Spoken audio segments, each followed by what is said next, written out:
tarea hoy hace como unas 2 horas, hace Ok, ratito. ¿de acuerdo? Yo lo hice ayer, pero me quedé con ganas de poder escribir un poco más, creo. Ajá, Pero he estado un poco corta de tiempo. ok. Pero sí avancé Meli, Adriana, bastante. ¿cómo les ha ido a ustedes? Bien. Bien, en verdad hice un, hice un texto bien cortito, pero creo que tipo sintético. No sé cómo decir. Ya, de acuerdo. Muy bien. ¿Y tú, Adriana? Este, lo tuve que hacer por partes porque dependo mucho de las siestas de mi hija, pero Claro, este, eso. eh, sí, bien. Es muy un bien, nuevo de ritmo acuerdo. que no me había sentado a escribir desde que, o sea, así como pensando mucho lo que quiero decir desde hace varios meses. Entonces, Mira, eso. bueno, qué bueno. Alejandra, ¿estás por ahí? Sí. Hola. Hola, ¿cómo te ha ido? Bueno, la verdad que, bueno, cuando, o sea, yo solamente dije como que, ay no, una tarea más, qué mal, la verdad. Entonces, la verdad que tuve que ajustar mis tiempos, me quedé así, tipo, hasta más tarde de lo que debería quedarme haciendo las tareas, ¿no? Pero bueno, sí lo logré terminar. Ok, perfecto, de acuerdo. Les propongo algo. Para poder leer los textos, vamos, yo los voy a proyectar. No sé si en este chat se puede compartir archivos, no estoy seguro. Am, Puedes compartir tú. claro, pero para que yo lo comparta, tengo que Tendrías tener que los ser archivos. host a cada una, esa es una opción, o la Ok. otra es que te lo mandemos por correo. ¿Puedo ser host a todos a la vez? O sea, cada una le toca. A uno por uno. ¿Ya? Ok, Ujú. de acuerdo. Y ya que tú empezaste, tú empiezas. Justo. Oh, Un yeah. segundo. Ya, tengo que buscarlo entonces. Espérame. No pensé, o sea, no sabía que se iban a proyectar, entonces no, No te preocupes. ya, no lo tengo aquí.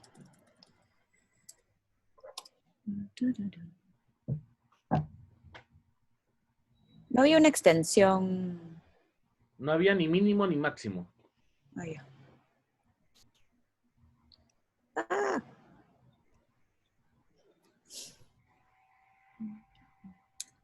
perdón.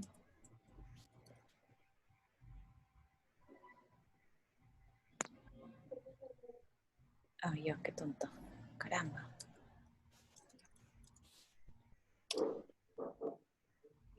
Acabo de abrir mi tesis, nada que ver. Ya. Cualquier hueá. ¿De dónde salió? Ay,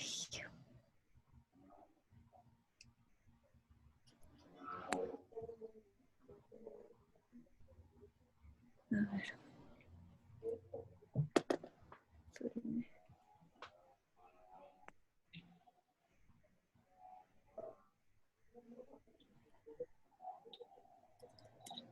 Ah,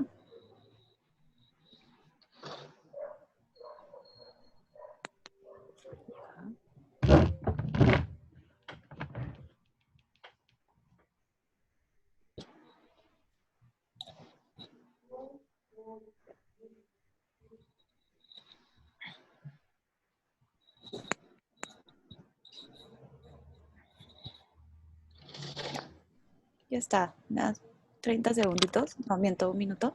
Ok. Ya, gracias. Es un archivo muy pesado. No, es que está todo mezclado. Muy bien. El resto vaya teniendo el Sí, archivo por favor, flamante. aprendan de mí.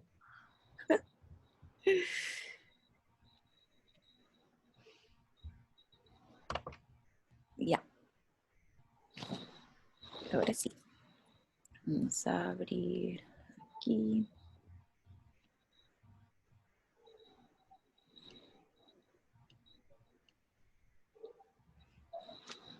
Acá. Ya, ahora sí. Ujú. ¿Cómo es? Share screen. Es en base a lo que hicimos la otra vez con esto de me acuerdo, ¿cierto? Ujú, así es. Ahí se ve. Ujú. Sí, lo vemos. Monstruo. Lo leo, ¿cierto? O sea, yo lo leo. No, prefiero leerlo yo. Ah, ya. Esa era válida mi pregunta. Ya, listo. Muy Entonces, bien. mientras que tú vas, yo lo voy moviendo. Ujú. La relación con mi papá nunca la he podido definir muy bien. ¿Era estricto? Sí. El chicote, que solo le cayó a mi hermano mayor, lo colgaba en el closet de su cuarto. ¿Era amoroso? Sí. Si me esfuerzo, recuerdo varias veces pidiéndole que deje de abrazarme en público, fuera del colegio. ¿Era juguetón? Sí. Solía enrollarme en la hamaca de la abuela y no paraba de zamaquearla hasta que yo sintiera que iba a salir volando. ¿Era pesado? Bastante. ¿Era resentido? Una de las cosas que más me jodía es que me llamaba molesto por preguntarme, no, molesto a preguntarme por qué yo no lo había llamado. ¿Era orgulloso? Tanto que prefería no discutir con él. No era mi mejor amigo, pero tampoco era la persona a la que tenía que pedir la autorización, porque los permisos me los daba mi mamá. ¿Era engreidor? Pero era engreidor, pero también bastante flojo. Tomaba siestas como un bebé, dejándonos a mi hermano y a mí a investigar lugares profundos en nuestra imaginación para no aburrirnos. Para mí, papá era papá. Un hombre que podía no llegar a las actuaciones del colegio, pero sí a un partido de fútbol de sorpresa. Un hombre que podía no pagar la pensión de un mes, pero sí darme propina. Para mí, papá era papá. Un hombre que aparecía de cuando en vez, pero era bueno. Escuchaba, se reía, bromeaba, me invitaba a un heladito, me sacaba a pasear. Cuando empecé a usar sostén, se lo conté una tarde en Chosica, pero jamás le dije que me vino la regla porque me dio vergüenza. Cada vez que hablaba con él, no dejaba de preguntarme cuánto faltaba para que termine de estudiar y luego en qué trabajaba. No supo cuántos enamorados tuve, solo sabía que fueron varios.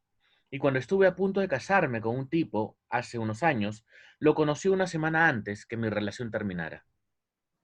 Papá llamaba y normalmente no le contestaba. Papá llamaba y normalmente no le contestaba porque me daba flojera hablar con él. No quería escuchar cómo se quejaba por no vernos o que me pida prestado mi carro porque el suyo se había malogrado. Para mí la relación con mi papá nunca fue buena ni terrible. Solo me hubiese gustado conocerlo un poco más en todo sentido. ¿Cómo había sido de niño, de adolescente? ¿Qué quería ser y por qué no lo logró? Sé, por ejemplo, que una vez, cuando aún no cumplía 18 años, viajó como alumno de intercambio a Estados Unidos y odió la experiencia. Mientras manejaba su carro Nissan color rata, con un pucho en la boca me dijo que no le daban permiso para salir, que no le hablaban bonito, que todo fue una mierda. Yo tenía 16 y estaba a un par de meses de viajar como alumna de intercambio. Quizás me vio preocupada después de escuchar toda la historia, porque luego de una buena pitada de su Marlboro rojo agregó, pero es que esa familia estaba loca, tú vas a estar bien. También sé que cuando aún era novio de mi mamá, agarró el carro de su hermana, mi tía Susana, y sin avisar se fueron hasta Arica, no a la playa, sino a Chile, aclaró con una carcajada estridente antes de prenderse un Marlboro. También sé que le encantó La Habana, Cuba. Allá fue por su segunda luna de miel. Me confesó que le fascinó la idea de mirar sus pies moverse en la arena cuando entraba al mar. La arena blanca era lo más rico, me dijo una noche, echado en una camilla la primera vez que lo internaron en una clínica. Sería mezquino decir que no recuerdo nada de él. Por supuesto que hay historias que permanecen en mi memoria. Una vez entró histérico al restaurante del rancho, que quedaba en la avenida Benavides, allá por los 90. En una mesa cerca a la puerta, mi hermano, la pareja de mi mamá y yo esperábamos un pollo a la brasa. Yo no tenía más de 5 años. Andaba con un peluche en la mano y le daba la espalda a la salida. A mi izquierda, Arturo, el novio de mi mamá, tomaba una Coca-Cola. El hielo del vaso aún se movía en la superficie cuando sus manos le dieron un golpazo. La gaseosa cayó encima del plato de mi mamá, quien gritó el nombre de mi papá apenas recuperó el aire. Fernando, ¿qué haces? Arturo no podía respirar. Mi papá lo ahorcaba como si lo fuese a matar. Lo recuerdo molesto, molestísimo y también frustrado. Y recuerdo la cara de Arturo, tan roja como un tomate. Recuerdo el llanto de mi hermano y mi silencio. Siempre mi silencio. Después del ataque, mi papá me cargó y me subió a su carro. Mi mamá le gritaba que abra la puerta, que me deje ir, pero él me pedía que por favor me quede con él. Arrancó el carro, se prendió un cigarro y me llevó a la casa de mi abuela. En mi cabeza, salir del estacionamiento fue una acción en cámara lenta. Un par de militares resguardaban el restaurante, pues el país aún luchaba contra el terrorismo y mi mamá les gritaba a ambos que hagan algo mientras que las lágrimas de mi hermano, que no tenía más de 8 años, brotaban como dos cátaras en la cara. El auto de mi papá retrocedía y Arturo se agarraba el cuello, como asegurándose que aún lo tenía. Después de ese incidente, no me siento cómoda dándole la espalda a la puerta de ingreso en cualquier restaurante. La primera noche que internaron a mi papá en la clínica, me dio mucha pena ver cómo se acariciaba el cuello después de toser muy fuerte, como confirmando que aún estaba vivo. También me acuerdo que cuando yo era muy niña, él y mi mamá pasaban por trámites largos y tediosos del divorcio. Mi hermano y yo íbamos los fines de semana a visitarlo, pero el problema radicaba en que mi papá no pagaba la pensión. Y eso era un tremendo lío. Un día mi mamá nos llevó al Palacio de Justicia. Recuerdo los pasadizos gigantes y una máquina dispensadora de dulces que se malogró cuando pagué por un chocolate. Le pateé tan fuerte que mi hermano y yo salimos disparados pensando que algún juez nos metería en problemas. Esa misma tarde, en una habitación grande, fría y sosa, un señor tipeaba con una máquina de escribir todo lo que yo decía. Me preguntaba sobre fechas exactas y días que ya no podía dar, que yo no podría dar. Me preguntaba sobre mi relación con mi papá, sobre las visitas a su enorme casa en San Isidro, que en realidad era de mis abuelos, y sobre qué nos daba de comer. Me pidió que le contara si la última vez que me fui me quedé a dormir en su casa y le dije que no lo sabía. Yo no tenía ni 10. Semanas después, mi papá fue a buscarme a casa. Se estacionó a un par de cuadras y yo, sentada en el asiento de copiloto, lo miraba calmada. Por tu culpa casi me meten a la cárcel, me dijo. Lloré hacia adentro y ese día descubrí cómo engañar mi propia sensibilidad para no mostrar los más profundos sentimientos y así aparentar que soy una chica fuerte, como mi papá quería que sea. Lo miré fijamente, ya no tan calmada, y lo convencí que nunca más pasaría algo similar. Me acuerdo que a mis casi 18 años se me dio por fumar cigarros y lo acompañaba en el vicio. Me dijo un par de veces que era mejor que no lo haga, que era un vicio espantoso, pero los dos sabíamos que esa toxicidad era lo único, lo que nos estaba manteniendo unidos. Por primera vez éramos cómplices y no importaba si era humo lo que nos ataba. Era tremendo fumador, mi viejo. Golpear es lo adictivo, me confesó una vez. No la nicotina, ni tampoco el alquitrán. Golpear. Aspirar profundamente y expeler el humo del tabaco. Eso. Un adicto al cigarro puede ponerse los mejores cigarros en la boca, olerlos gentilmente. Uno puede botarle humo en la cara, pero eso no se compara con golpear.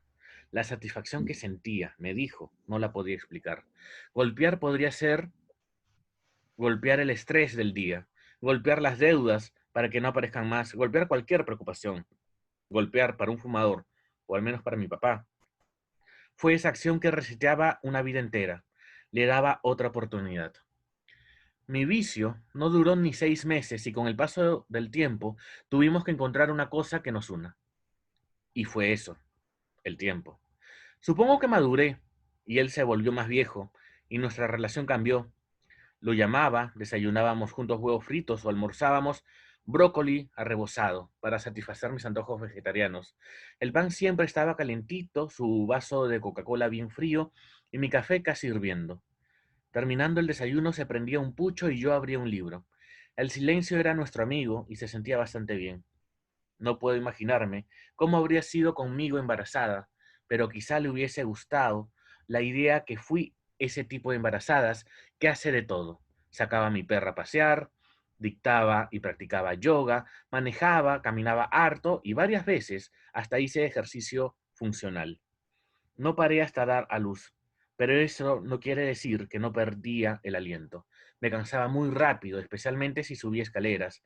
En las tardes me echaba a dormir y no había nada que me despierte durante 2 horas. Si podía, me daba el lujo de ver tele comiendo canchita. Ese era mi vacilón. También leí como nunca en mi vida, pero cuando el reloj marcaba casi las 9 de la noche, parecía que había estado cargando piedras toda la tarde. Se acercaba el día que daría luz y yo me sentía cada vez más cansada por las noches y mi cara lo delataba. Tenía ojeras y estaba pálida, muy pálida, y no podía evitar pensar, cada vez que me miraba tan agotada en el espejo, pensar en los ojos de mi papá cuando estaba enfermo. Su mirada lo decía todo. Estaba exhausto, demacrado, cansado. No quería más. A las justas caminaba. Se movía de un cuarto a otro en la casa de mi tía en silla de ruedas y para bajar las escaleras lo teníamos que cargar o esperar que baje sentado, prácticamente arrastrándose. Dicen que cuando el cáncer está por vencerte, necesitas muchas dosis de morfina. Mi papá estaba muy adolorido. No necesitaba la morfina, pero cuando se desesperaba, la anhelaba. Se ponía nervioso y de un día para otro dejó de ocultar sus lágrimas. Verlo llorar de desesperación me rompía el corazón en pedazos tan pequeños que hasta ahora no lo puedo reconstruir. Y una vez que mi papá develó sus peores miedos, no lo dejó de hacer. Se quebraba tan seguido que me decía que quería salir a la calle y gritar que alguien le quite la enfermedad de una buena vez. Nunca lo hizo porque no era ese tipo de personas. Aparte, que estaba muy hecho trizas. Mi pobre papi no podía ni sentarse. Un día fuimos al hospital Neoplásicas, los dos solos. Manejé una camioneta y una vez allí nos dimos con que no había dónde estacionar, así que acordamos en dejarlo sentado en su silla de ruedas mientras yo estacionaba el carro en una calle al otro lado de la manzana. Si corría, todo el proceso tardaría 10 minutos. Mi papá estaba tan débil que tuve que ingeniármelas para que no se caiga de la silla, y decidí amarrarlo a ella con la chalina azul que usaba todos los días. Quédate aquí, papi. Tú tranquila. No me voy a ir corriendo. Manejé como una loca. Me estacioné casi encima de un sarrinel, bajé del auto, cerré la puerta y me eché a correr como nunca en mi vida. En el camino me cruzaba con señoras y chicos y hasta niños con pañuelos en la cabeza. Algunos tenían la mirada con optimismo y otros tenían la misma que tenía mi papá, llena de desesperanza. Corría más rápido y el polo que llevaba puesto ya estaba húmedo cuando vi de lejos que mi papá sentado, amarrado a su silla, casi dormido. La gente pasaba a su lado sin sorprenderse. Nadie le preguntó si quería ayuda. Dentro de un espacio en el que la enfermedad corroe, estar en una silla de ruedas era más que un lujo. ¿Me demoré mucho, papi? Siempre corriste como loca. Ok. Volvamos. ¿A dónde? O sea, Quito sí, por allá. favor. ¿Cómo hago eso? Ah, ya vi, ya vi, ya vi. Listo. Ok. Lo primero que quiero decir es que hay escenas muy bacanes que podrían ser escenas. Quiero decir, hay momentos en los que cuentas cosas que podrían ser más bien mucho más detalladas, Mm. que le darían mucha más imagen a todo lo que estás contando. Lo segundo es que creo que está claro que quieres contar la relación, efectivamente, del padre y la hija. De hecho, hay un momento en el que solamente está la hija, ¿no? Y después vuelve el padre. Pero algo que siento completamente y que me parece un acierto es que hay una causalidad, ¿no? Es el padre quien influye en la vida de la hija. Y eso está como que a flor de piel. No, no están cada uno por su lado, sino que son dos personajes conectados de alguna manera. Por el pucho, por el dolor, por las emociones retenidas, por un montón de cosas, pero suceden, ¿no? Eh, y eso es buenísimo, porque ambos personajes están yendo de la mano. No, no es la historia solamente de un padre enfermo o de una hija que trata de conectar con su padre, sino que son ambos. Y eso me parece muy bacán. También me parece importante que tal vez, y sé que obviamente esto no lo podemos incorporar ahorita porque les pedí que simplemente escribieran, y está bien porque la idea es votarlo primero. Pero más adelante, una de las cosas que podríamos hacer es generar la estructura y la arquitectura de cómo es que van a ir apareciendo estos momentos, estas escenas, estos diálogos, para que haya una estrategia, ¿no? Para que digamos que hay un increchendo o hay una causalidad más grande, o que estemos hablando de manera temática, ¿no? Y esté como que por bloques, para que no sean solamente ideas sueltas, sino que estén mucho más hiladas. Eso me parece bacán. Quisiera escuchar también los comentarios de las demás. Sofía, Fiorella o A Melissa. mí me gustó la verdad mucho, o sea, se me hace, o sea, primero que nada, gracias por compartir algo tan, o sea, para mí las emociones son muy palpables en tu texto y Ujú. creo que es un tema muy personal y muy, muy tuyo. Y la verdad, muchas gracias por compartir. A veces, la verdad, no es fácil nada más uno decir estas cosas que uno trae, pero la verdad me gustó. Por ejemplo,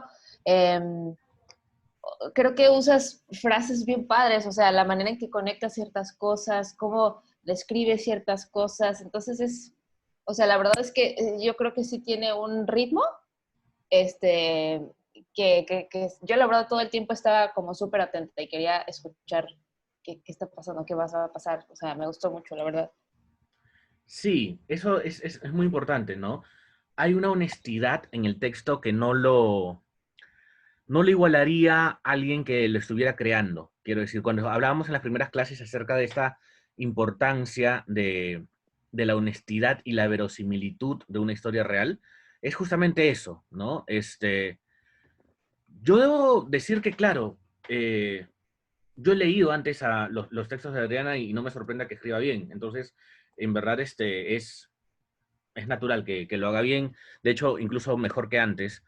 Y por eso además debería seguir escribiendo. Pero algo que ha ganado muchísimo en este texto puntualmente es eso, ¿no?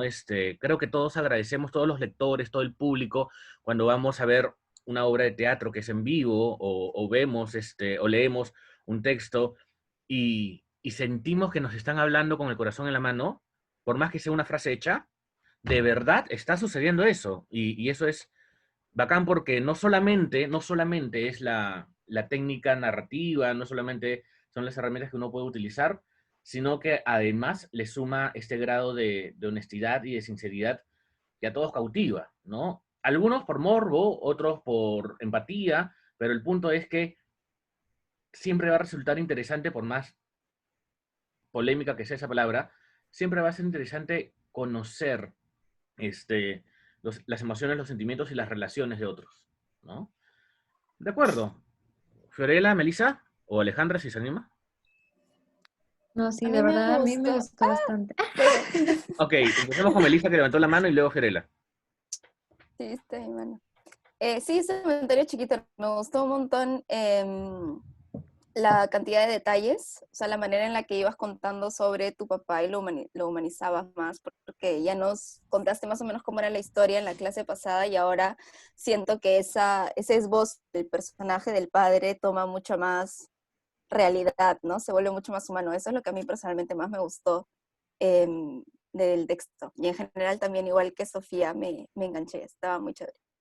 Sí, hay un volumen, ¿no? Hay una tridimensionalidad del personaje que obviamente empieza a aflorar en 5 páginas, pero que podría ser mucho más grande en más páginas, porque yo puedo darme cuenta que, claro, es un hombre conflictuado, pero conflictuado no porque sea un hijo de puta, sino porque tiene pues muchas cosas en la cabeza, tiene muchas cosas que le ha pasado, tal vez muchas frustraciones internas, pero que eso no impide que intente ser un buen padre, ¿no? Porque cuando le cuenta lo que le pasó a los 16 años y dice, oye, pero tú vas a estar bien, o sea, no pasa nada, la familia en la que yo estaba eran los locos, ¿no? O sea, va a estar bien.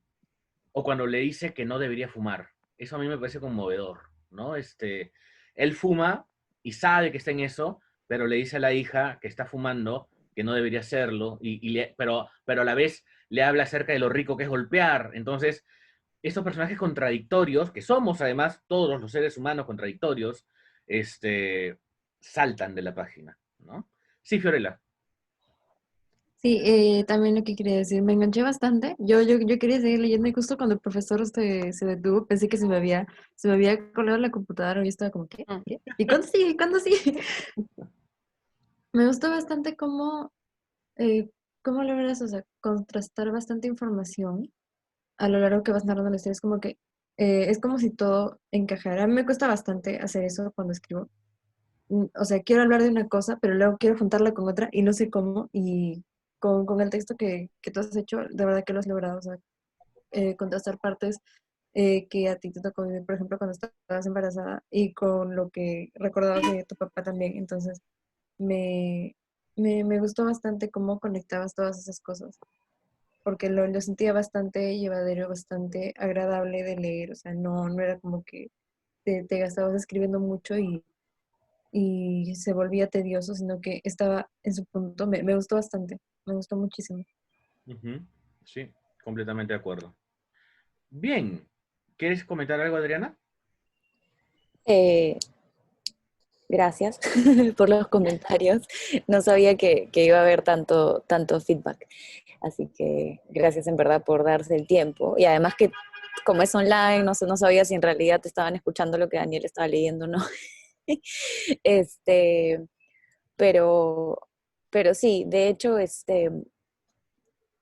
loco porque hay detalles que a veces no, no sé, creo que también sucede porque como tú dices, no se nota que no armé una estructura previa, que simplemente me senté a escribir. Entonces, hay cosas que ni yo había visto en el texto, como todas estas contradicciones de mi papá, ¿no? Como cómo se ha ido armando el texto salió para mí de una Ah, manera no ha muy sido de natural. manera consciente. No, Mira. es como así siempre ha sido con él, entonces salió de una manera natural, no es que me senté y dije, ya, ¿cómo voy a plasmar que mi papá era así? ¿No? O que nuestra relación era un poco así. Ujú. Eh, y claro, una vez que lo dices, sí, tiene harto sentido, eh, porque sí me pasaba de cuando escribía el texto y escribía ciertos párrafos, al toque me acordaba de lo otro, ¿no? De cómo yo siento que mi viejo era un pata que no paraba de meter la pata. Entonces toda su vida siempre intentaba como arreglar estas metidas de pata constantemente, ya sea con comentarios o con hechos o con falta de acciones. Entonces siempre metía la pata, siempre metía la pata. Entonces, de hecho él decía que su cáncer fue la mayor metida de pata que se metió. Entonces, eso, como que siento que sí hay un montón de emoción porque fue pues, retratar a mi papá, ¿no? Ujú. De acuerdo. Muy bien, gracias. ¿Quién quiere continuar? Gracias. Fiorella, ¿tú quieres? Ok, dale. Ah, no lo tienes en digital, sino lo tienes físico. Has escrito a mano. Yo no lo escribí en físico. Yo Ok, estaba tratando de escribirlo, pero no voy a acabar. no te preocupes. Qué Entonces old school. tú lo leerás porque es un poco difícil que lo lea yo. A ver. Le doy de acá primero porque ahí está traducida mi letra que está con rayoncitos, con cositas. Ujú. Y a ver, la primera parte. A ver, acá está. Eh, lo voy a agrandar un poco porque está bien chiquito. Ahí está. Eh, Recuerdo la primera vez que tuve a la muerte entre mis manos. Su tacto gélido, débil, seco.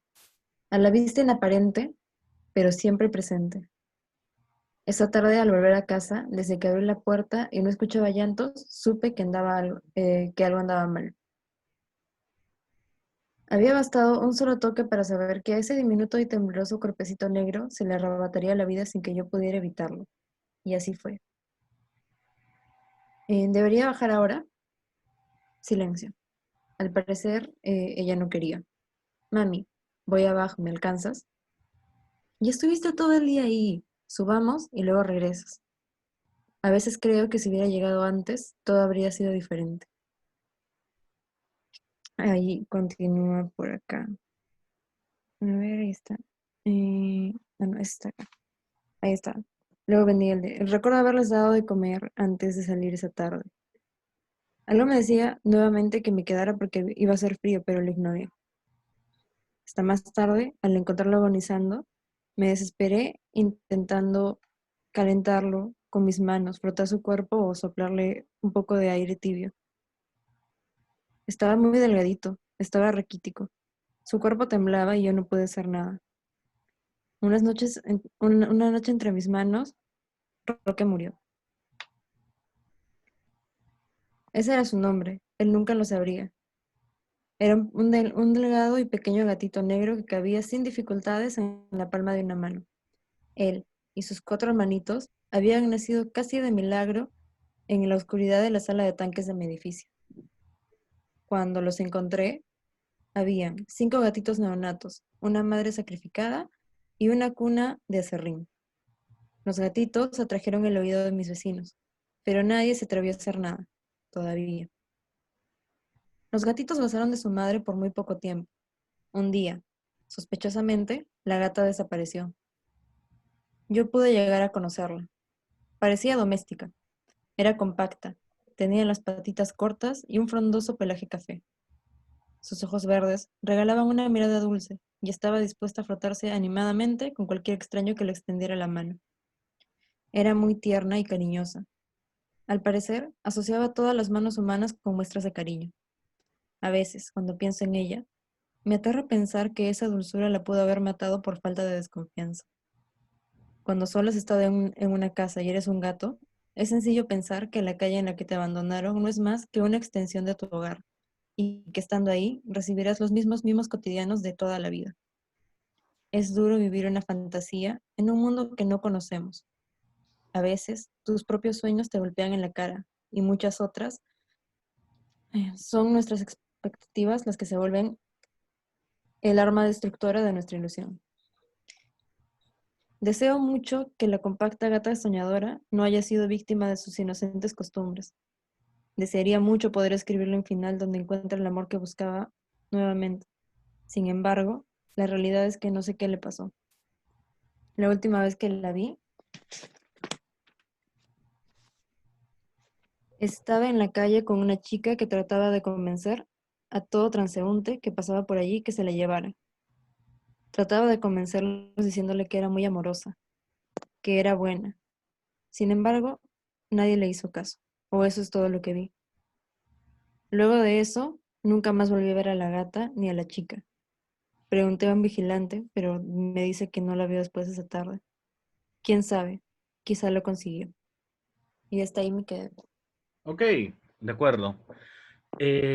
Claro, creo que este comienzo es sumamente atractivo, ¿no? La primera vez que tuve la muerte en mis manos, o algo parecido, atrapa, atrapa lo suficiente para luego desarrollar justamente la trama de cómo es que sucede.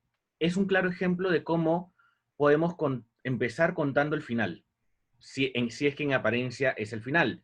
Porque no es que nos vayan a contar la historia de cómo conocí al gatito y de pronto cómo estuve con él y de pronto murió súbitamente, ¿no? Sino más bien acá nos cuentan de frente que hay una tragedia, ya hay algo terrible que sucedió. Y tal vez el interés, tal vez la curiosidad tenga que ver con cómo llegamos a eso, ¿no? ¿Qué fue lo que sucedió? Que es justamente lo que mencionaba Alejandra en la clase anterior con Crónica de una muerte anunciada, por ejemplo, ¿no? La idea de saber que algo malo va a suceder de manera inevitable. Es más, en este caso Fiorella nos dice que ya, se murió. Y a partir de allí, empezar a andar en este viaje de cómo es que uno lo encuentra, cómo es que uno lo ve, cómo es que uno lo siente, cómo se veía, ¿no? Es importante, y yo te animaría a que vayas mucho más a fondo, Fiorella, con el tema de los sentidos, ¿no? En un momento dices que se veía raquítico. ¿Raquítico como qué? ¿No? Pensar en imágenes para que el texto fluya de tal manera que cada uno vaya imaginando en su mente cómo es que se veía raquítico. Y, y piensa en olores, y piensa en texturas, y piensa en temperaturas, ¿no? Una imagen que me queda clarísima, por ejemplo, es cuando dices que el gato entraba en la palma de tu mano, ¿no? Esa es una imagen que es suficientemente gráfica va a sonar redundante, pero es una imagen gráfica de cómo el gato puede entrar realmente en la palma de una mano y no necesitamos más para saber que era pequeño, ¿no? ese tipo no es una metáfora, porque no es un decir, en realidad cabía en tu mano. Entonces, ese tipo de información ayuda muchísimo para que nos vayamos a acercar mucho más a cada momento de la historia. ¿Alguien más quisiera comentar? Adriana, Melissa, Sofía y Alejandra, si se anima. Sí, a mí también me gustó mucho el inicio, porque de todas maneras es un enganche y puede ser, sea lo que sea, ¿no? Ya sea la muerte de alguien, de una hormiga o de un gato. O sea, igual te abre la puerta a tener curiosidad de qué sucedió, porque definitivamente si arrancas un texto así, yo pensaría que fue algo fuerte, ¿no? O sea, algo que te marcó y lo que estábamos hablando hace un ratito, ¿no? Abre paso a saber que vas a leer un texto con harta emoción. O sea, que hay un montón de emociones alrededor, ¿no? Y, y hay un detalle que no sé si es tonto, ¿no? Pero a mí me pareció que el hecho de saber su nombre, ¿sabes? Como que está justo en el centro, como que estaba escuchando esta historia del gato, pucha, pobre, se murió un gato, pero le pusiste el nombre, fue como, pobre Roque. No, como me conecté con el gatito y fue como, wow, y claro, y ese detallito de, él ni siquiera sabía su nombre, pero acá estoy yo escribiendo un texto sobre él, ¿sabes? Me parece súper, como esa paradoja, ¿no? Sí, me gustó. Sí, yo también me detuve un poco en ese momento, porque de alguna manera puede ser que empaticemos con la muerte de un animal, ¿de acuerdo? Pero además cuando ya le pones nombre e inmediatamente después le dices, y él tal vez nunca supo que se llamaba así, ¿no? Podría ser cualquier criatura viviente, ¿no? Inmediatamente imaginé a estos niños que mueren al nacer, ¿no? Y que jamás se enteraron cómo se llamaban. Es muy humano, ¿no? Y creo que un valor importante en ese texto es que no se aborda a un gato como si fuera un gato, ¿no? Sino más bien que tú le das el valor que quieres darle, ¿no? Lo pones en el pedestal que quieres que esté, y eso es importante. Sí me parece también relevante que por momentos tengas mucho más claro de qué manera nos vas a contar el viaje, ¿no? Para que, lo mismo que le decía Adriana hace un rato, ¿no? Para que haya una estrategia de cómo va a suceder cada cosa. Pero obviamente eso se ve luego. Ahora es simplemente contar el fondo, el corazón de lo que queremos narrar, ¿no? Bacán. ¿Alguien más quiere decir algo? Ok, de acuerdo, gracias. Melissa, ¿sigues tú? Porque te vi levantando Ya, las manos un rato. sí, sí, sí. Déjame que ya lo tengo abierto. Ya, ahí está. ¿Me hiciste host? Ah, No he visto. creo que Ahí está. debes, Adriana, ¿tú deberías pasárselo? Sí. Ay, tienes toda la razón. Rayos, ¿cómo hago eso? Eh, Creo que en Te participantes a vas en la derecha, participantes y al costado de su nombre debería aparecerte algo. Ah, Ujú. como um, hacer host o algo así. make host. Ya Listo soy que host. listo. Ahí está, creo. Ahí. Ujú. ¿Lo ven? Ya. Ujú. Sí. Me voy a callar un ratito. No sé, ya no doy silencio. ¿Puedes agrandarlo un poquito más? Claro, estarle zoom. Ok. Ahí empieza, ¿no? Sí, Melissa. lo que había puesto arriba era el texto a partir del cual o sea, lo que Ok, había escrito a mano, de ahí acuerdo. empieza. Muy bien. Ya está. Octubre 2018. Javier Prado. A la altura del cruce con Guardia Civil. Yo estaba abajo, en el bypass, atrapada en el tráfico, como todos los días, de lunes a sábado, sin excepción. Y nuevamente, como todos los días, de lunes a sábado, casi sin excepción, estaba llorando. Mi segundo nombre debería ser Resiliencia, pensé para mí misma, en un corto arrebato de autocompasión y serenidad. Cuando nací, para aliviar un poco mi carga existencial y luego de una pésima experiencia personal, mi madre decidió no ponerme segundo nombre. Toda la vida, en todos los formularios que he llenado y todos los documentos en los que he visto mi nombre, ese campo ha permanecido vacío. Más de una vez me he preguntado qué nombre elegiría para llenarlo si pudiera hacerlo. Nunca se me ocurrió nada que valiera la pena. Para ese día, en la Javier Prado, manejando azarosamente a 80 kilómetros por hora, con el 40% de mi capacidad de visión disminuida por las lágrimas, me di cuenta de que lo había sobrevivido todo. Todo lo que la vida me había lanzado desde nacer en una familia disfuncional hasta ese preciso momento en mi vida, atrapada y convertida en todo lo que alguna vez juré no ser. Lo había sobrevivido. Y quizá no sabía cómo podría salir de esta, y menos aún cómo darle la vuelta al destino y volver a ser lo que realmente se supone que tendría que ser. Pero sí sabía una cosa: sobreviviría. No se lo dije a nadie, pero me parecía adecuado que mi segundo nombre fuera Resiliencia. Resiliencia. Y cuando las cosas se ponían particularmente duras, solo me repetía: tú puedes. Está en tu nombre, ¿no? Julio 2020, mi casa. Un día más de cuarentena que viene y va, como todos los que le antecedieron y todos los que le seguirán. Un día más pensando en cómo es que todo empezó a ir tan mal, cuando por fin parecía que iba a ir tan bien.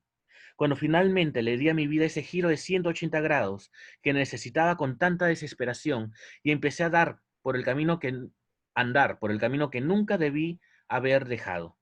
Todo se detuvo. Trabajo, progreso y, claro, ingresos.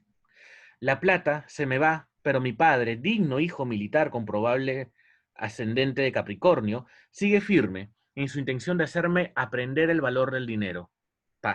Te juro que ya aprendí. La plata se va, pero las cuentas por pagar siguen viniendo. No tiene sentido negociar ni apelar a su corazón. Solo me queda intentar comunicar mi dolor, para al menos compartir algo de esta carga con la persona que me la impuso. Lo hago en una videollamada, solo él y yo, en continentes distintos, una tarde a finales de abril. Qué mal parada me agarra la cuarentena. Me quejo, luego de un pequeño monólogo sobre mi situación económica actual. Ya ni siquiera me provoca comer, porque comer también es un gasto. Qué huevada. A pesar de que estamos a 10.000 kilómetros de distancia, siento la mirada de mi padre como si estuviera a mi lado, y ya sé qué me va a decir. Ya sabes cómo es, hija.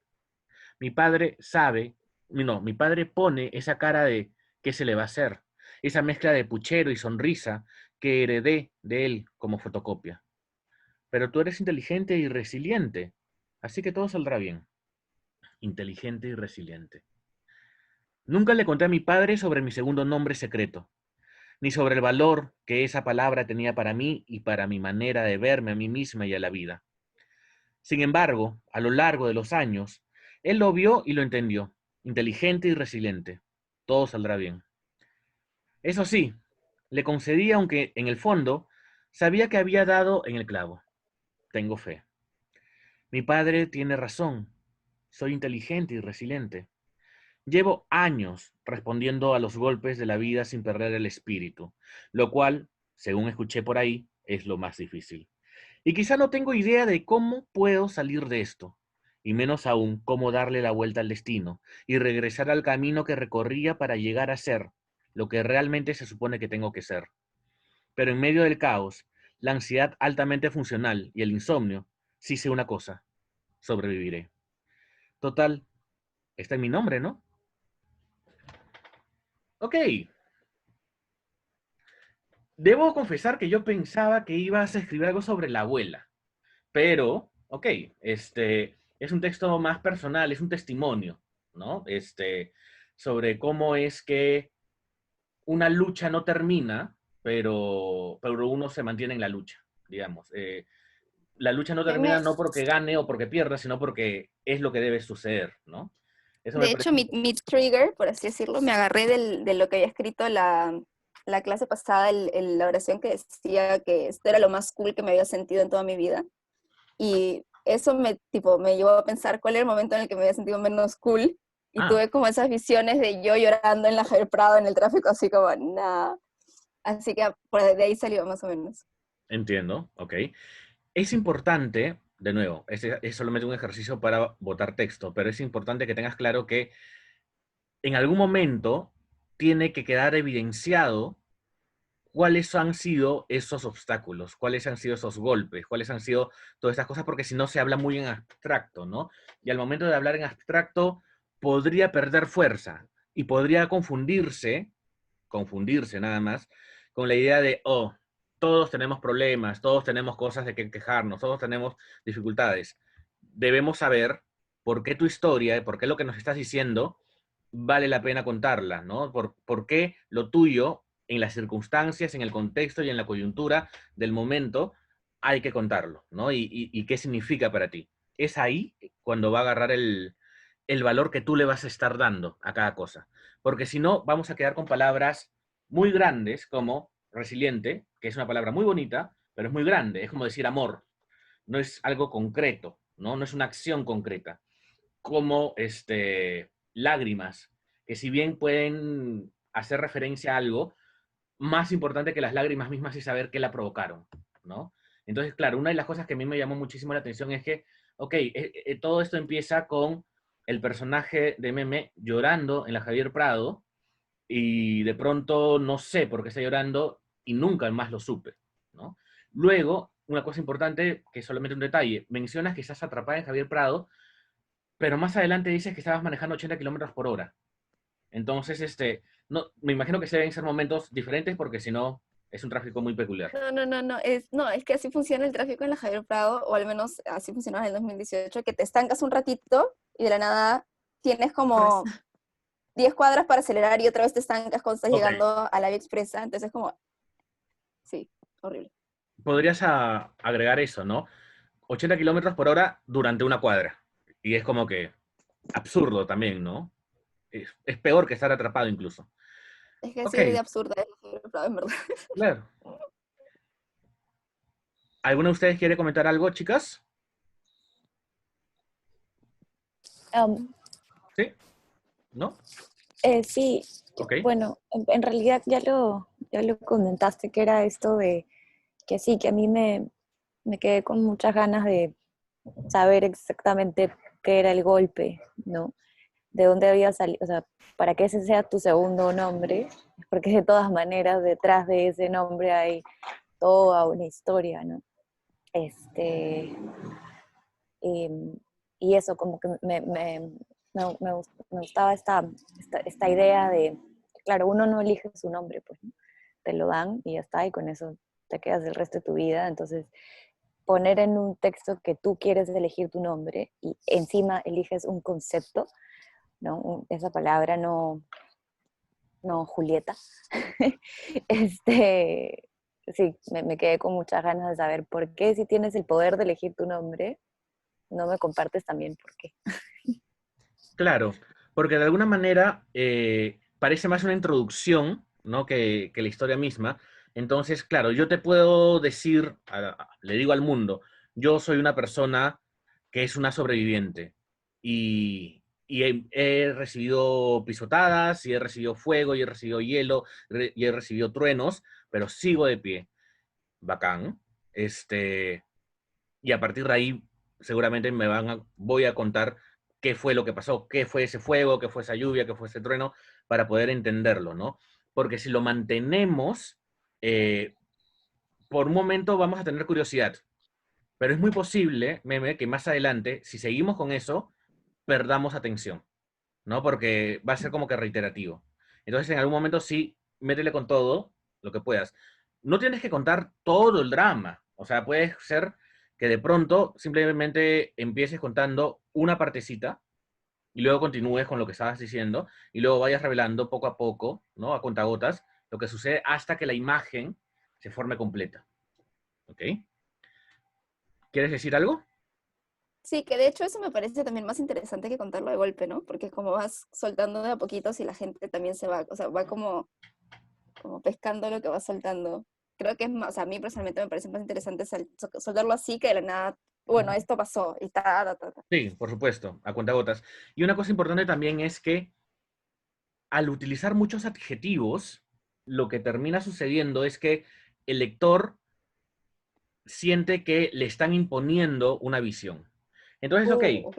tal vez tú digas que eres resiliente y seguramente lo vas a demostrar durante el relato, y sería genial que el lector concluya por sí solo que sí, esta chica tenía razón. En lugar de, te voy a contar una historia de supervivencia. Entonces ya la gente se predispone, ¿no? Mm, Ok, no solamente sabemos que va a sobrevivir, no solamente sabemos que se va a reponer, sino que además ya me están diciendo cómo es que debo mirar este texto, ¿no? Cómo debo asumirlo. ujú. Es mucho más bacán, no, por ejemplo, en cualquier otra historia, ¿no? En lugar de decir que una persona estaba triste, narrar todas las acciones que este personaje realiza a causa de su tristeza, ¿no? Este, es como en el teatro, ¿no? No se trata de decir, sino de hacer. Entonces, la idea es que no lo digas, sino que lo muestres, ¿no? Muy bien. Sofía, tu turno ha llegado. Lo vas a leer como en 20 segundos porque el mío está súper chiquito. Perfecto. La indicación no tenía ni límite ni máximo, así que para eso es. All right. Ok, ahora nada más es que ahora tengo que hacer la host yo, ¿no? Ah, sí, ¿se lo pasas, Meme, por favor? Elisa, ¿le pasas el anfitrionaje? Que está que se me corta el audio. Sí, espérame. Ok.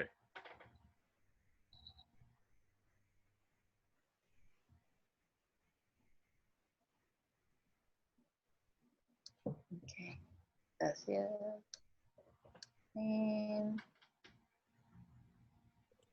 Ok. Share. Ay, ¿sí lo pueden ver? Hasta lo puse en Sí, mis lo notes. O vemos. sea, ¿sí? Ok. Sí, sí, sí. Efectivamente, a las 7:35 de allá. Bien. Ok, comienzo. Tenía como 13 años cuando me enteré que Teresa era rubia natural. No era rubio. Ah, perdón, no, cuando me enteré que Teresa no era rubia natural. Aquella mujer siempre orgullosa del color de su cabello y de su piel resultó ser peliteñida.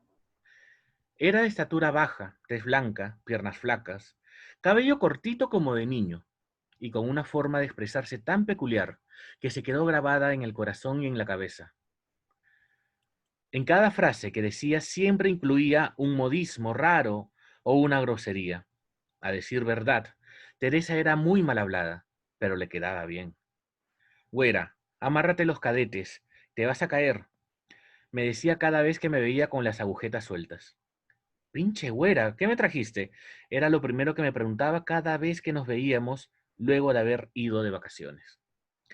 Eso nunca me gustó. A pesar de que me hacía gracia su manera de hablar, me molestaba que en lugar de preguntarme cómo estaba, lo primero que quería saber era qué le había llevado. A manera de protesta, casi nunca le llevé algo. Mi relación con ella nunca fue muy cercana. Durante la primera década de mi vida, nos veíamos la mayoría de los domingos, cuando mi papá iba por mis hermanas y por mí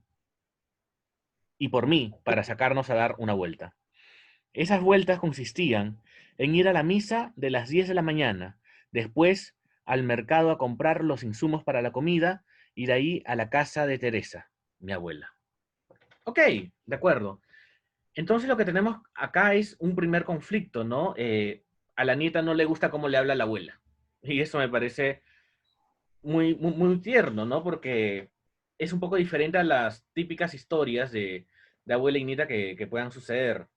Es además una abuela peliteñida, mal hablada, lisurienta, y que la nieta asume este rol de no me gusta, ¿no? No me queda claro qué edad podría tener la nieta en ese momento, pero si el papá es el que la tiene que llevar, me imagino que era muy chiquilla, ¿no? Muy pequeña. Este, y a partir de allí se empieza a generar justamente esta idea de quién es esta mujer, ¿no? Lo primero que me salta es, ¿por qué esta mujer es así?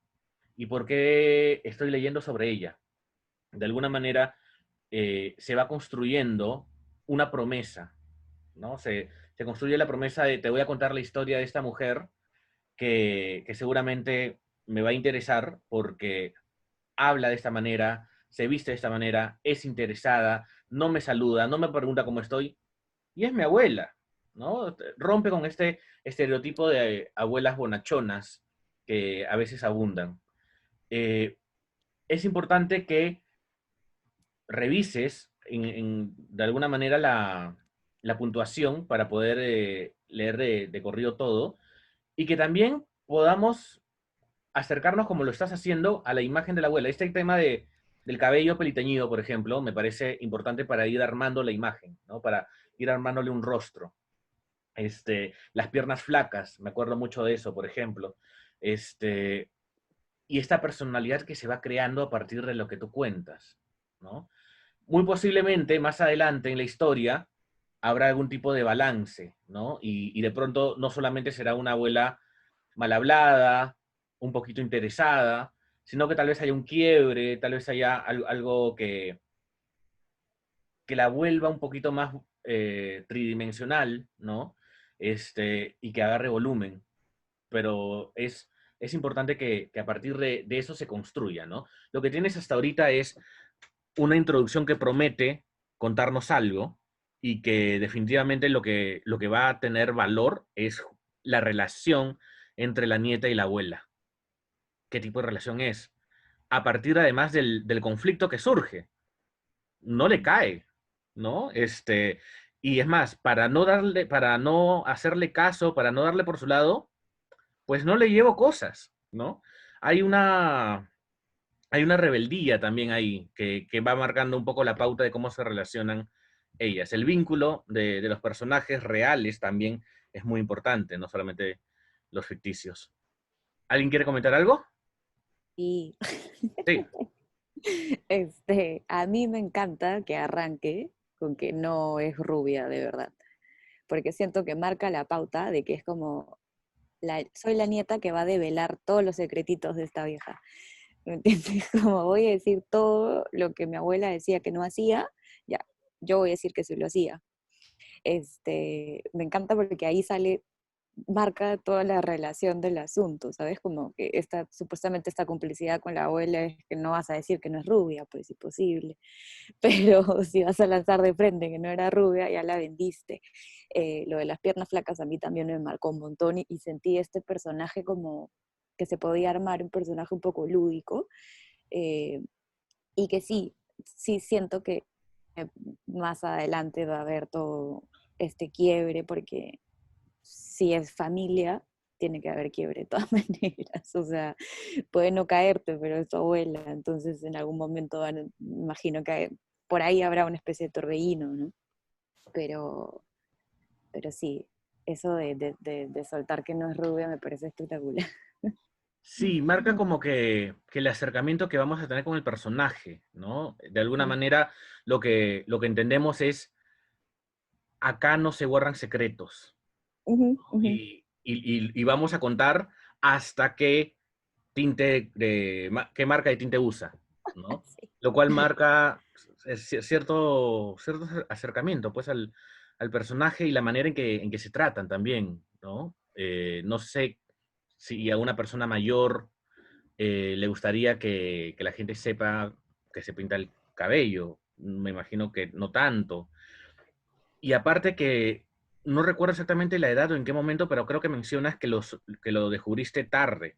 Lo descubriste como que bastante luego, ¿no? No es como que muy reciente y todo el mundo sabía, sino que era como que algo que descubriste y que tal vez no debiste haber descubierto, ¿no? O que el resto no sabía también. Y por eso le da un valor a eso. ¿Ok? Es alguien que ve siempre, ¿no? La ve todos los domingos, por 10 años. Que sí, casi todos por 10 años, por ejemplo. ¿Algún comentario más? Yo. Sí. Y bueno, pero quiero dar un comentario general, porque la verdad que, en serio, sí, a mí me dan esos textos o esos cuentos, en serio, de verdad que son nivel Dios, en serio, de verdad me parecieron súper chéveres, súper interesantes. En serio, me gustó bastante esa habilidad de que poder plasmar tus pensamientos y tus emociones en letras, en palabras, a mí, por ejemplo, se me complica, ¿verdad? Muchísimo. Entonces, creo que de verdad me gustaron bastante sus textos y nada, las felicito. Muy bien, Alejandra, gracias. Te toca. Ah, ya, ¿verdad? ¿No? Qué sad. Ahora yo te tengo que hacer a ti la host, ¿verdad? Sí. En participantes, y es Alejandra. Oh, my host. Change host. Ok, listo. Ya.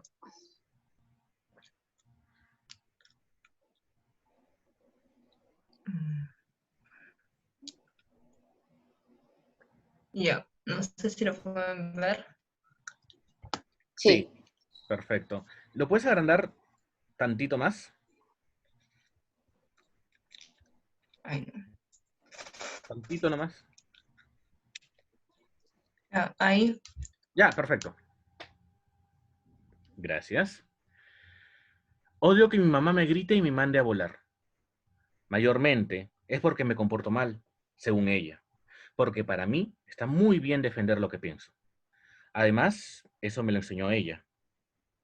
El 25 de febrero a las 5 de la tarde estaba en mi casa súper feliz, cuando me llegó una notificación de una amiga que era para salir a una fiesta ese mismo día, y yo le dije que sí, porque la verdad, esperaba que mi mamá también me dijera lo mismo, pero ella tiene el pensamiento antiguo de que los planes no se pueden hacer el mismo día, así que me dijo que no, pero yo no me iba a dar por vencida porque era para la fiesta, porque era la fiesta del año. Esperé una hora a que se calmara un poco mi madre, porque creo yo que había tenido un mal día, pero en realidad solo era que no quería que saliera al tono. Entonces le hice mi testamento fundamentado y argumentado de por qué sí tenía que ir. En primer lugar, yo soy joven y solo voy a tener 15 años una vez. Y merezco diversión porque probablemente en el futuro no tenga esa oportunidad y viva calentando el asiento de mi oficina de trabajo y como lo sé, porque veo a los adultos haciéndolo y después yo soy la que no hace nada, pero bueno, entonces estos son nuestros mejores años, porque es la rebeldía total y una etapa para descubrir nuestra identidad. Y la mía quería estar en esa fiesta. Así que no entiendo por qué mi madre tiene la mente tan cerrada y dice que no. En segundo lugar, ella me dijo que no podía salir porque pues no había ordenado mi cuarto ni lavado los platos del día anterior, pero yo le dije que no eras una tacha. Era su hija, no tenía que hacer sus responsabilidades, pero me mandó a volar y me dijo que cómo me iba a mantener en el futuro si no sé con tilde hacer lo básico, y yo le dije que lo hago si me deja ir a la fiesta. Pero otra vez me mandó con tilde a volar y me dijo que mientras yo viva en este techo, no sales carajo. Para ese entonces me di cuenta a que soy insistente, pero salí a ella, porque ella insiste con su idea de que no puedo salir de fiesta. Además, que no era nada de otro mundo, solo era una reunión con amigos de colegio y música de fondo, así que no veía el motivo por lo que no me dejaba salir, solo veía su terquedad. Entonces, llegué a la conclusión de que no tiene permiso, en otras palabras, era un caso perdido. Pero igualmente, si me pasó por la mente escaparme de casa, pero bueno, le he hecho muchas de esas a mi madre y creo que le va a dar un infarto si hago otra, así que no lo hice. Pero si hubiera sabido pero si hubiera sabido, sin tilde, que iba a estar 3 meses encerrada por esta cuarentena, sin mis salidas y sin mis amigas, y encima viendo la cara de mi familia todos los días, hubiera pensado 2 veces la verdad porque era mi última fiesta. Ok, de acuerdo. ¿Puedes dejar de compartirlo para vernos las caras?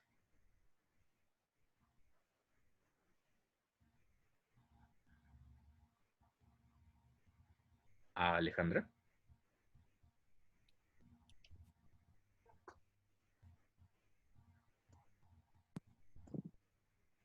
Alejandra. Ya, espera. Es que no me sale la opción. No, ya vi. Ya, Ok, ahora. perfecto. lo primero que te quiero decir es lo siguiente. Es importante que revises tu ortografía y que revises tu puntuación, ¿ya? Sé que puede ser difícil, sé que la SUTEP le ha hecho un grave daño al Perú, que la educación peruana ha sido muy mala y que muy pocos tienen la oportunidad de realmente aprender bien en las escuelas. Yo soy un caso así, en mi colegio no era para nada bueno en ese tipo de cosas. Yo salí del colegio y entré a la universidad sin saber realmente redactar bien. Pero se puede hacer. Esa es la buena noticia. Lo segundo es que para mí el conflicto está claro, ¿no? Una niña, una hija quiere salir a su fiesta y la madre no la deja. Ese conflicto está claro, hay un obstáculo, evidentemente. Eh, no queda claro hasta el final la valoración de esa última fiesta. De hecho, podría llamarse la última fiesta, pero estaría spoileando, ¿no? Creo que el mayor atractivo del texto es cuando nos enteramos que esa fue la última oportunidad de tener una fiesta. Es importante además que entendamos que, que no debemos juzgar las historias desde nuestra propia perspectiva, sino más bien desde la perspectiva del personaje. ¿Qué quiero decir con esto? Que muy posiblemente para una persona mayor o adultos que calientan el asiento, como tú les dices, a una fiesta no pasa nada, ¿no? Pero para una niña de 15 años es una gran oportunidad, es algo muy importante, es vital, ¿ok? Y ahí empieza a radicar la valoración que le va a dar el personaje a la situación. Si no lo valorara, no importaría, a nadie le importaría. Pero como es importante, el lector también lo valora. Sí creo que hay algunos momentos de redundancia donde aparentemente la madre es intransigente porque es intransigente y tú quieres ir a la fiesta porque eres joven y porque eres joven y porque eres joven. Y entonces, lo más, lo más recomendable es que empieces a incluir en la historia, en el texto, variantes, ¿no? Por ejemplo, una de las variantes que encontré y que me pareció interesante fue cuando le dices, bueno, yo hago los quehaceres de la casa si me dejas ir a la fiesta, lo cual hace que se voltee la tortilla, ¿no? Porque antes ella decía, no vas a ir a la fiesta porque no hiciste las labores de la casa. Toda esta argumentación de que tú no eres una tacha, no sé si Sofía entienda la idea, pero una tacha acá en Perú es la referencia de la empleada del hogar. Me encantó esa frase. Yo estaba de, no, la quiero emplear, la quiero usar esa frase de ahora en adelante. Todo se debe a una famosa telenovela que hubo acá, que se llamaba Natacha, que era la historia de una empleada del hogar que se enamoraba del hijo de la familia, ¿no? Ya. Entonces, bueno, toda esta parte en la que tú dices que no eres una tacha y que tú no tienes por qué asumir las responsabilidades de los padres y que cuando crezcas ya no vas a tener ni un minuto de libertad ni de divertimento, es muy propio de alguien de tu edad o de 15 años, creo que tienes 16, ¿no? Entonces, ten cuidado porque pueden ser argumentos tan colectivos, tan generales, tan amplios, que uno podría decir, bueno, no hay una verdadera razón, ¿no? No hay algo realmente significativo, diferente. Y eso podría repeler a algunas personas. Sin embargo, como te dije hace un ratito, tiene una correlación directa con el personaje y la edad. O sea, contra eso no se puede hacer mucho. Todos hemos pasado por etapas así, más o menos, digamos, ¿no? Más o menos, digamos. Entonces, ten cuidado con eso, ¿no? Me sabe a lo que me refiero. Bien, y eso, la recomendación más importante que te puedo dar, Ale, es tu ortografía y tu puntuación, porque es difícil leerlo cuando no están las tildes y los puntos bien colocados, y puede parecer otro tipo de historia. Y ten cuidado con que sea redundante, porque de alguna manera lo que nos interesan de las historias es que haya una progresión, que avancen, ¿ok? Que no se quede solamente en eso y en el problema y en el problema y en el problema y no se soluciona, sino que haya algo que suceda. Ahora, puede ser que tal vez justo es la historia que hayas escogido, el fragmento, que hayas escogido no dé para más. Puede ser, ¿no? Pero si tú lo que quieres contar, por ejemplo, no es que lo tengas que hacer, pero si quisieras hacerlo, es tu relación con tu madre, este podría ser un subcapítulo, ¿no? Un momentito, una captura de algo que sucedió y que ya, se acabó. Para seguir contando la relación que tienes con la madre y cómo de alguna manera es difícil, pues, ser adolescente y ser madre de un adolescente. Es difícil ambas cosas. ¿Alguien quiere decir algo? ¿Comentar? Sí, Adriana. Yo me he reído, para bien, o sea, porque me ha parecido divertidísimo, Ha sido fuera de complicado. sí, fuera de que es redundante y sí, me ha parecido divertidísimo porque, claro, yo me voy a comprar un libro y leo gente que es adulta. No me había puesto a pensar lo divertido que sería leer de una chica de 16, porque yo no tengo 16, obviamente hace más de 15 años. Ya me había olvidado lo que era, en verdad, esta idea de decir, mi vieja es una terca de mierda, no me entiende, ¿no? Entonces, y, y, a ver, y me pareció súper interesante también cómo esta brecha generacional, ¿no? De que cuando tienes 16 crees que tu mamá es una boba, pero al mismo tiempo usa la frase, no soy tu Natacha, alguien de esta generación, me pareció espectacular, o sea, Lo caso, ¿no? precioso, sí, espectacular, como devolviéndole el insulto a ella, no sé si lo hizo a propósito, ¿no? Pero como, ya, vieja, te voy a hablar en tu idioma, no soy tu Natacha, ¿me entiendes? Me pareció divertidísimo y sí, si bien es un problema que uno puede decir, como tú dices, no es tan grave, a esa edad uno es gravísimo, y dos, lo que me pareció divertidísimo es que realmente se le puso peor, le cayó la cuarentena, o sea, ahí sí ya exploté en risa, fue como, no lo puedo creer, la pobre mujer se quedó sin su juerga y encima encerrada con su vieja, no, increíble, así que sí. Sí, lo que dice Adriana es sumamente interesante, ¿no? Tal vez el valor que tiene tu texto, Alejandra, es que nos mete en la cabeza de una chica de 15 años y, y bueno, pues sí, pues hace bastante tiempo que no tenemos 15 años y por supuesto, como te dije al inicio, ¿no? Uno podría pensar que, cuando ya tienes la edad que tenemos ya no es tan importante, pero cuando tienes 15 o 16 años, es la vida. ¿No? Es la lucha por la independencia. O sea, deberían haber próceres escribiendo al respecto. Pero, bueno, Ya, a ver. eso me parece sumamente interesante, que uno podría leerlo como si fuera el diario, ¿no? De un adolescente. Es más, Alejandra, podría ser una super idea. El diario de un adolescente en pandemia. Paja, yo lo leo, ¿no? ¿Alguien quiere comentar algo más? Sí, Yo. diga.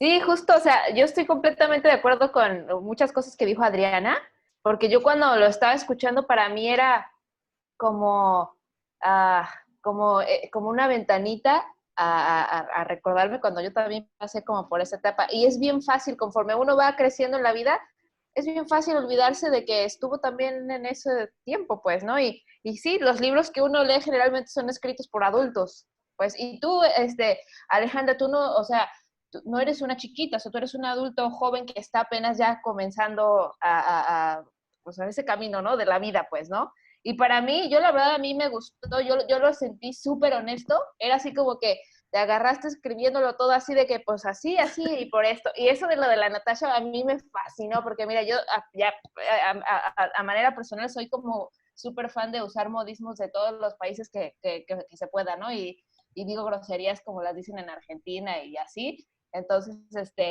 y otra cosa, por ejemplo, me recordé que hace poquito leí un blog de una chica de 17 años que está pues en el high school, ¿no? Y pues básicamente es como un blog de cómo ella vivió esta situación de lo de la pandemia y es súper interesante porque te hablo ahorita como lo dijo Daniel, o sea, para mí es como que un poquito como por ahí. Y yo la verdad lo disfruté, o sea, dejando de lado todo el tema sí, de la redacción y, bla, bla, bla, y todo eso, para mí lo que rescato y lo más valioso de tu pieza es como esa honestidad y que es como una ventanita como que a recordar de que, pues sí, Y además, por ejemplo, hay una parte donde dices, estos son los años en los que yo me puedo divertir porque después voy a estar calentando el asiento. Ahí dije, sí, es cierto, ¿por qué? Yo me reí mucho. Sí, entonces, pero bueno, muchas gracias también, Alejandra, por compartir tus sentimientos con tanta honestidad. Sí. ¿Quieres decir algo, Alejandra? No, nada, bueno, la verdad que mi madre es un caso para empezar. Ok. Y bueno, es lo que me tocó, ¿no? Tengo que conformarme. Pero bueno, y nada, la verdad que gracias, en serio. Yo sé que en algún momento pensamos que tenemos que conformarnos, pero créeme que eso cambia luego. Muy bien, ok, chicas. Quiero aprovechar estos minutos para preguntarles si tienen alguna duda o pregunta sobre algo que hayamos visto sobre el taller, si tienen alguna duda sobre su propio texto, si tienen alguna interrogante al respecto, porque después de esto ya no hay más. Así que ahora es cuando deben preguntar. Sí, Meli. Yo tengo una pequeña duda. Sí. O sea, es más una assumption. O sea, yo creo que el ejercicio que hemos hecho de me acuerdo cuándo, me acuerdo qué, etcétera, sirve más que nada como para disparar todos los recuerdos que tienes sobre un hecho específico de manera súper honesta para de ahí escribir sobre el tema, ¿verdad? O sea, si vamos a aplicar ya la práctica de la escritura de un libro real, ¿cómo deberíamos utilizarlo? Ya, bacán, qué buena pregunta. El me acuerdo es un ejercicio que a mí me enseñaron en un taller de Daniel Amaru Silva, que es un dramaturgo peruano que es un capo, yo lo admiro un montón. Y claro, lo que sirve esta forma de empezar a buscar maneras de tener inicios es justamente eso, para agarrar lo primero que tenemos ahí metido, pero que no sabemos que tenemos ahí metido. Ahora, la pregunta del millón es, claro, pero cuando yo quiera ya empezar mi proyecto editorial, quiera empezar a escribir lo que quiero escribir, en tu caso, Melissa, la historia de tu abuela, yo creo que también podrías empezar por ahí. Quiero decir, focalizado a tu abuela, ¿no? Me acuerdo todo lo que tenga que ver con tu abuela. Y de pronto vas a encontrar momentos más importantes que otros, ¿no? Sentimientos más importantes que otros, historias más importantes que otras, que puedes ir jerarquizando. Que puedes decir, ah, esto es más importante, entonces esto es 1A, este es 2B, esto es 3C.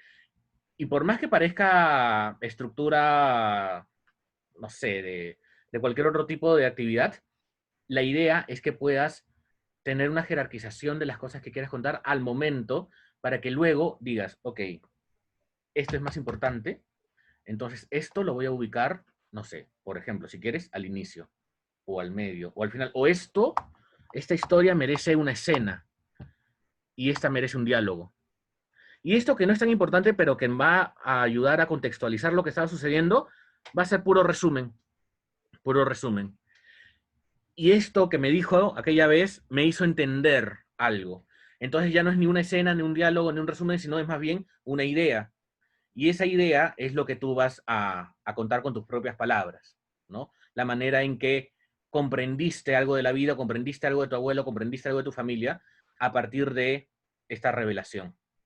Entonces, aparte de eso, lo que yo les recomiendo es lo siguiente. Una vez que tienes estas ideas sueltas y que las vas ordenando poco a poco como si fueran legos, define 1, 2 y 3. Empieza por 3 capítulos, ¿ya? Luego pueden haber más, tal vez hayan menos, pero empieza por 3 capítulos. Y cada uno de los capítulos, divídelos en 3 subcapítulos. Y cada uno de esos 3 subcapítulos, divídelos en escena, o diálogo, o resumen, o idea. Lo cual va a hacer que tengas un organigrama cada vez más grande, que te va a servir además para empezar a trabajar de a poquito hasta grande. Escribirás un día, tal vez solamente una escena de ese subcapítulo. Y tal vez al día siguiente escribirás otra escena del segundo subcapítulo. Y tal vez luego escribirás resumen y diálogos del tercer subcapítulo. Y tendrás un capítulo. Y podrás seguir haciéndolo con el resto. ¿Ok? Ahora, eso no es una regla, esto no son matemáticas, no son fórmulas aritméticas. A veces puede funcionar, a mí me funciona, no necesariamente a ti. A veces uno escribe a lo loco en diferentes archivos y diferentes cosas y después, una vez que ha leído, recién va acomodando. Puede ser. Es un poco más caótico, pero a veces la creatividad funciona de maneras insospechadas. Entonces, si tú quieres mantener cierto orden preestablecido, puedes empezar por eso. Y si de pronto empiezas a escribir de manera salteada, luego lo único que tendrás que hacer es llevarlo, ¿no? Hacer que encaje en cada lugar. Ok, ok. ¿Alguna duda o pregunta más?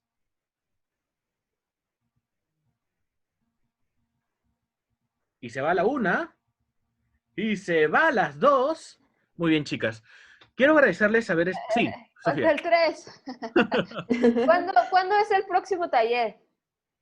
Gran pregunta, no lo sé, no tengo ni idea.